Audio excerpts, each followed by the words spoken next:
கூடவே படி பேரில் இருப்பான், நானும் அவனும் ஓடிட்டு இருப்போம். எப்பவுமே கூட இருக்கான். ஒருத்தர் இல்லைன்னும் போது அது ரொம்ப மிகப்பெரிய ஒரு வருத்தம் சார். சரி, இது அப்படியே போயிடலாம் சார். தாக்குதல் பண்ணால் நம்ம அங்கே போயிடலாம் சார். அங்கங்கே தான் முக்கம் தேவை. விவே நேஷனல் பிளாஸ்டிக் சேர்ஸ் உடலுக்கு ரெஸ்ட், சேருக்கு best. Holidays nale GT Holidays da. GT Holidays, South India's #1 travel brand. இப்போ எங்கள் தாத்தா ஆர்மி, எங்கள் அப்பா ஆர்மி, அதுக்கப்புறம் நானும் ஆர்மி. அப்போ வந்து இதுமாரிலாம் ப்ராக்டிஸ்லாம் கிடையாது. நாங்கள் மலையெல்லாம் ஏறிட்டு ஓடிட்டு தன்னுடைய முயற்சியில் யாரும் அந்தளவுக்கு அந்த ஒரு பயத்தை இராணுவத்தில் போனால் இது மாதிரி ஆகிடும் அப்படின்ற விஷயத்தில் யாரும் சொல்கிறதெல்லாம் கிடையாது சார். இராணுவத்தில் போனால் இராணுவ உயிர் இருந்தாலும் இராணுவ வீரர் அப்படின்ற ஒரு விஷயத்தை ஆல்ரெடி இங்கே ரொம்ப பேர் வந்து போர் டைமில் அட்டன் பண்ணியிருக்காங்க. அந்த விஷயத்தெல்லாம் சொல்லும் போது எங்களுக்கு வந்து ஒரு உணர்ச்சி. ஒரு இளைஞர் இன்றைக்கி சின்ன பையனை கூப்பிட்டு கேட்டால் கூட நான் இராணுவத்துக்கு போகணுன்ற விஷயம் வந்து கண்டிப்பாக இருக்குது. இருக்கிற வந்து ஒரு 10 பேர் போகிறாங்கன்னா அது கூட ஒரு 20-30 பேர் இராணுவத்துக்கு அனுப்பலான்ற ஒரு விஷயத்தை பார்த்து அது அவன் தகுதி இருக்குதா இல்லையா அப்படின்றது நம்ம இங்கேயே தெரியுது. அங்கே அக்கமடேஷன் எப்படி இருக்குதோ அதுக்கு தகுந்த மாதிரி தான் இவங்களுக்கு மினிமம் ஒரு 55% 70% அவங்களுக்கு டைம்.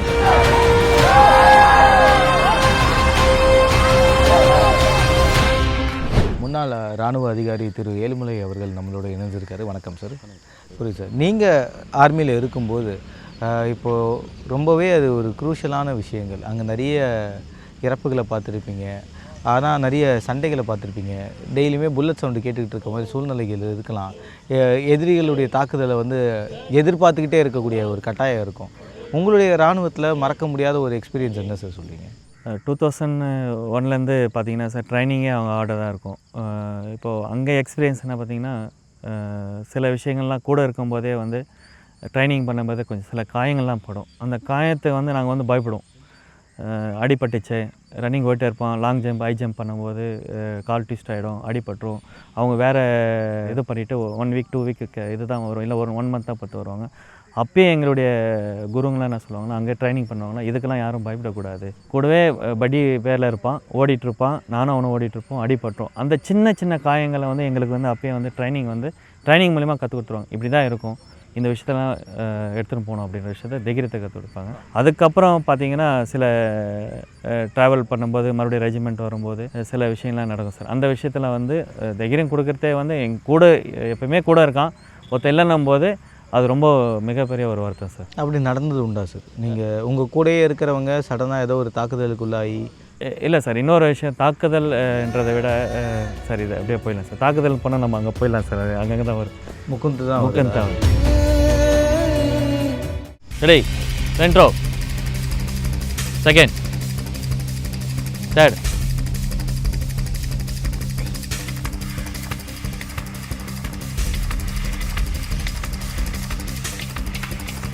இந்த ரெட் ரோஸ் வாரியர்ஸ் வந்து அழுவ வைக்க முடியும். சரி, இவ்வளோ நாள் ட்ரைனிங் பண்ணீங்க, யாருக்காக பண்ணீங்க? நல்ல விஷயம். ஓகேவா? ஓகே. இப்போ ஒரு நல்லா ஒரு சிரிச்சுட்டு அலிங்கி குலிங்கி சிரிச்சுட்டு இங்கேருந்து பிரேக் அவுட் பண்ணலாம். ஓகேவாம்மா? பண்ணலாமா? ஓகே. வாய் விட்டு சிரித்தால் 4:30 மணிக்கு வந்துட்டு 5:30 மணிக்கு இங்கே ஃபால் ஆகிட்டு இவ்வளோ பெரிய ட்ரைனிங் பண்ணுறேன். எவ்வளோ பெரிய விஷயம். ஆமாம் தானே தம்பி?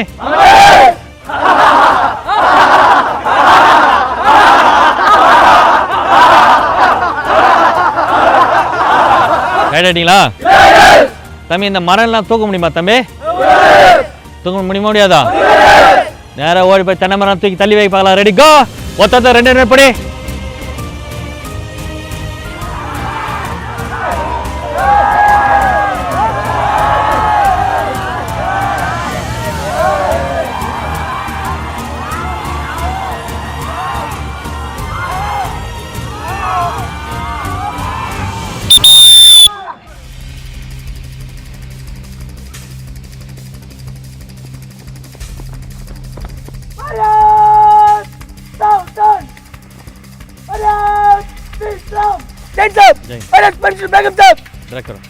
Thank you.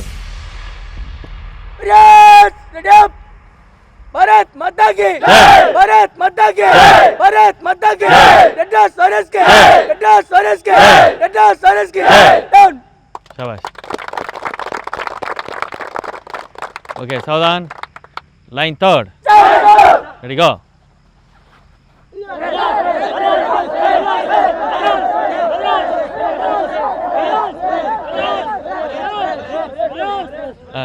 ஓட ரெடி ஓட.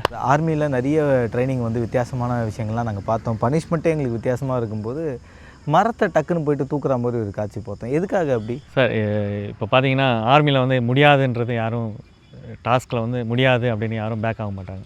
இப்போ பார்த்துருப்பீங்க, மரத்தை யாரும் தூக்கம் வச்சு தென்னை மரத்தை தூக்கி வைக்கவும் முடியாது. எங்களுடைய மாணவர்கள் வந்து ஒரே ஒரு ஸ்டூடெண்ட் எல்லாமே எல்லாம் வந்து ட்ரை பண்ணலாம். முயற்சி தான் சார் வெற்றி. இப்போ பார்த்தீங்கன்னா லாஸ்ட்டில் வந்து வயநாட்டில் வந்து அதிகமான மழை பெஞ்சது தினேஸ்வரி. அப்போது அந்த இடத்துல பேலி பிரிட்ஜ் போட்டாங்க. நம்ம எம்ஏஜி டாஸ்க் தான் கிடச்சிது. இப்போ முடியாதுன்ட்டு பண்ணி பார்த்தா அது ஆகாது இல்லையா? எவ்வளோ மழை வந்தாலும் எவ்வளோ இருந்தாலும் ஃபஸ்ட்டு வந்து ஆர்மி தான். ஆர்மிக்கு கண்டிப்பாக வந்து ஒரு முக்கியத்துவம் இருக்குது சார். அந்த முக்கியத்துவம் தான் இது ஒரு மிகப்பெரிய ஒரு டிமாண்ட். உண்மை. அந்த பிரிட்ஜை நாங்களும் நேரில் போய் பார்த்துருந்தோம். அங்கே அமைக்கும்போது அங்கே நிறைய பேருடைய உடல்களை மீட்டதாக இருக்கட்டும், சாப்பாடு போய் கொடுத்ததாக இருக்கட்டும். கண்டிப்பாக சார். இங்கே இருக்கிற மீடியா, இங்கே இருக்கிறவங்க சீக்கிரம் வந்து ரீச் ஆகிடுது சார் வயநாடுன்றது. காஷ்மீரில் சில இடங்கள்லாம் வந்து இன்றைக்கும் இராணுவ வீரர்கள் ஒரு டாஸ்க்கும் முடிச்சுட்டு கண்டிப்பாக அதை பண்ணிட்டு தான் சார் இருக்காங்க. பல பிரிட்ஜுகள் போட்டு தான் இருக்காங்க. ஸ்லைடிங் நடந்துட்டு தான் இருக்குது. அங்கே இராணுவ வீரர்கள் வந்து பாதுகாப்பு இல்லாமல் அங்கே இருக்கிற காஷ்மீரி இருக்கிறவங்களுக்கும் நம்ம வந்து இராணுவ வீரர்கள் பாதுகாப்பை அனைத்து விஷயம் கொடுத்துக்கிட்டு இருக்காங்க. காலையிலேயே பசங்களை பயங்கரமாக ட்ரெயின் பண்ணுற காட்சிகளை நாங்கள் பார்த்தோம். பொதுவாகவே இந்த மாதிரி விஷயங்கள்லாம் நாங்கள் வந்து இந்த ஓடிஐ சென்னையில் இருக்கக்கூடிய இதில் பார்த்துருக்கோம். அது இல்லாமல் சினிமாவில் பார்த்துருக்கோம். இப்போ நேரில் எங்களுக்கு பார்க்கும்போது அதோடைய டஃப் என்னன்றது புரியுது. ஃபஸ்ட்டு நீங்கள் ஆர்மியில் ஜாயின் பண்ண விஷயம் எப்படி? அந்த மக்களையும் இந்த மாதிரி ட்ரெயின் பண்ணி அவங்களையும் அனுப்பலான்னு எப்படி முடிவு எடுத்தீங்க? எங்களுடைய வில்லேஜ் கம்மான்பேட்டைங்கிற ராணுவப்பேட்டை. இந்த ராணுவப்பேட்டைன்னு பார்த்தீங்கன்னா 1972 நம்ம தமிழ்நாட்டு கவர்னர் கே ஷா வந்து நம்ம கம்மான்பேட்டை மண்ணை வந்து பதிச்சிருக்காரு. அப்போ பார்த்தீங்கன்னா கே ஷா கவர்னர் வரார் அப்படின்னும்போது இங்கே இருக்கிற முன்னாள் இராணுவ வீரர்கள் அப்போ வந்து அணிவகுப்பு அவங்களுடைய ட்ரெஸ் யூனிஃபார்ம்லாம் போட்டு இங்கே வந்து கூட்டத்தோடு வந்து நின்றுருக்காங்க.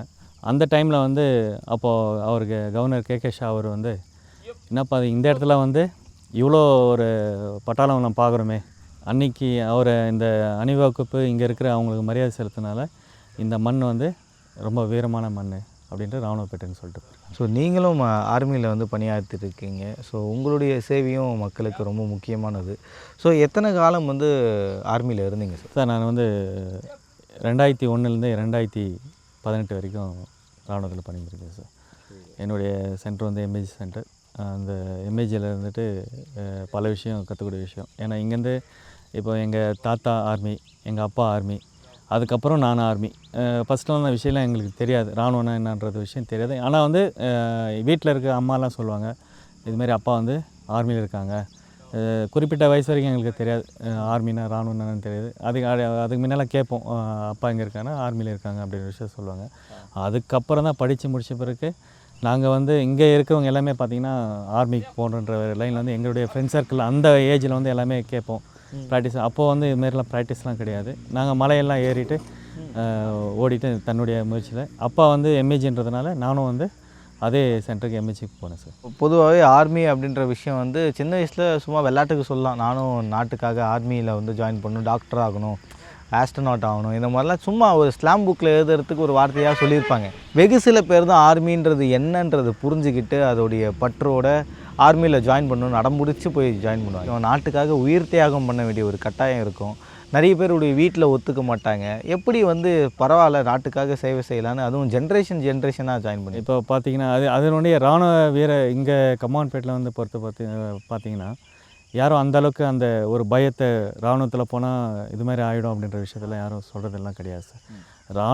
இராணுவத்தில் போனால் உயிர் இருந்தாலோ இராணுவ வீரர் அப்படின்ற ஒரு விஷயத்தை ஆல்ரெடி இங்கே ரொம்ப பேர் வந்து போர் டைமில் அட்டன் பண்ணியிருக்காங்க. அந்த விஷயத்தெல்லாம் சொல்லும்போது எங்களுக்கு வந்து ஒரு உணர்ச்சி, இராணுவத்துக்கு கண்டிப்பாக போகணும். ஒரு இளைஞர் இன்றைக்கி சின்ன பையனை கூப்பிட்டு கேட்டால் கூட நான் இராணுவத்துக்கு போகணுன்ற விஷயம் வந்து கண்டிப்பாக இருக்குது சார். நாங்கள் படிக்கும்போதே அந்த எங்களுடைய உணர்வு இருக்குது. இராணுவத்தில் போயிட்டு என்ன பண்ண போகிறன்றது யாருக்கும் தெரியாது. இருந்தாலும் இராணுவத்தில் போகணும் அப்படின்ற ஒரு ஆர்வம் எல்லாருக்கும் இருக்குது சார். இப்போது இங்கே பசங்க வந்து ட்ரெயின் ஆகிட்டு இருக்காங்க, புல்லப்பு புஷ்அப்பு, அப்புறம் நீங்கள் மற்ற எக்ஸசைஸ்லாம் கொடுத்துக்கிட்டு இருக்கீங்க. ஸோ இதை வந்து மக்களுக்கு கொடுக்கலாம், இன்னும் நிறைய பேரை இராணுவத்துக்கு அனுப்பலாம், அவங்களும் ட்ரெயின் பண்ணலாம், பசங்களை வந்து இன்னும் அடுத்த கட்டத்துக்கு கொண்டு போகலான்னு எப்படி யோசிச்சிங்க சார்? 2018 ரிட்டையர் ஆகிட்டு வந்த பிறகு எந்த ஒரு இராணுவ வீரர் வந்து வீட்டில் வந்து சும்மா இருக்க மாட்டாங்க. 4 o'clock எழுந்துட்டு ரெடி ஆகிட்டு அந்த விஷயத்தை பண்ணிகிட்டு இருக்கும்போது இங்கேயும் வந்து ரிட்டையர் ஆகிட்ட பிறகு நானும் சும்மா இருக்கக்கூடாதுன்றதுனால அப்படியே வாக்கிங்லாம் பண்ணிட்டு போயிட்டு இருக்கும்போது இங்கே சில மாணவர்கள், எங்கள் ஒரு வில்லேஜ் மாணவர்கள்லாம் வந்து ப்ராக்டிஸ் பண்ணிட்டு இருந்தாங்க. அவங்க முறையாக வந்து அவங்களுக்கு தெரியல எப்படி வந்து ப்ராக்டிஸ் பண்ணணும் அப்படின்ற விஷயத்த அவங்களுக்கு தெரியல. அப்போ வந்து நான் அவங்க மாணவர்களுக்கு வந்து நான் ப்ராக்டிஸ் கற்றுக் கொடுக்கும்போது அண்ணன் வந்து நல்லா கற்றுக் கொடுக்குறாரு. இவர் வந்து ஆல்ரெடி வந்து ஆர்மியில் வந்து அந்த ஃபிசிக்கல் ட்ரைனிங்லாம் முடிச்சதுனால இங்கே ஈஸியாக அவங்களுக்கு சொல்லி புரிய வச்சு அந்த ஒரு கமாண்டிங் எடுத்தோம். இன்னும் இப்போ இருக்கிற வந்து ஒரு 10 பேர் போகிறாங்கன்னா அதை விட ஒரு 20-30 பேர் இராணுவத்துக்கு அனுப்பலான்ற ஒரு விஷயத்த வந்து அதை பண்ணி ஸ்டார்ட் பண்ணியிருக்கேன் சார். உள்ளே வரும்போதே அந்த போர்டில் பார்த்தோம், லைக் ஆர்மி, நேவி, மற்ற விஷயங்கள் எல்லாத்துக்குமே ட்ரைனிங் கொடுக்கப்படுதுன்னு. ஸோ இங்கே இருக்க பசங்களை எப்படி ட்ரைனிங்காக அடுத்த கட்டங்களுக்கு ட்ரெயின் பண்ணுறீங்க? இப்போது எல்லாத்துக்குமே ஃபிசிக்கல் ட்ரைனிங் ஓகே, எல்லாத்துக்கும் காமனாக இருக்கலாம். ஆனால் அதுக்கப்புறமா எக்ஸாம்ஸ் இருக்குது, மற்ற ட்ரைனிங்லாம் எப்படி சார் ஃபிட் பண்ணுறீங்க? தேரிக்கும் கிளாஸ் எடுக்கிறேன் சார். தேரிக்கு பார்த்தீங்கன்னா இப்போ காலையில் ரன்னிங் 5:30க்கெலாம் மார்னிங் வந்து ரீச் ஆகிடுறாங்க. முடிச்சிட்ட பிறகு ஒரு 8 o'clock பிரேக் பண்ணிவிடுவோம். 8 o'clock to 10 வரைக்கும் பிரேக்கு.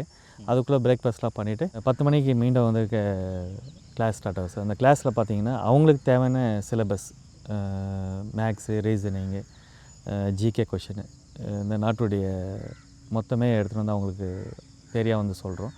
அது வந்து வீக்லி 1 time டெஸ்ட்டு வச்சு அவங்கள வந்து நாங்கள் ரெடி ட்ரெயின் பண்ணுறீங்க. சார் இப்போது ஒரு ஆர்மி கேண்டிடேட்டாக மாறணும் அப்படின்னா ஒருத்தவங்களும் என்னென்ன விஷயங்கள் வந்து கடைப்பிடிக்கணும்? இப்போது ஒரு ஆர்மியில் வந்து ஈஸியாக ஜாயின் பண்ணிடலாம் அப்படின்னு யாருமே நினைக்க முடியாது. ஆனால் இந்த குவாலிட்டி எக்ஸ்ட்ராவாக தேவைப்படும் ஆர்மிக்கு அப்படின்னா அது என்ன? Discipline sir. இப்போ பார்த்தீங்கன்னா இளைஞர்கள் வந்து இங்கே வந்து நான் ட்ரைனிங் பண்ணணுன்னு வருவோம். இப்போ பேரண்ட்ஸ்லாம் கூப்பிட்டு வருவாங்க.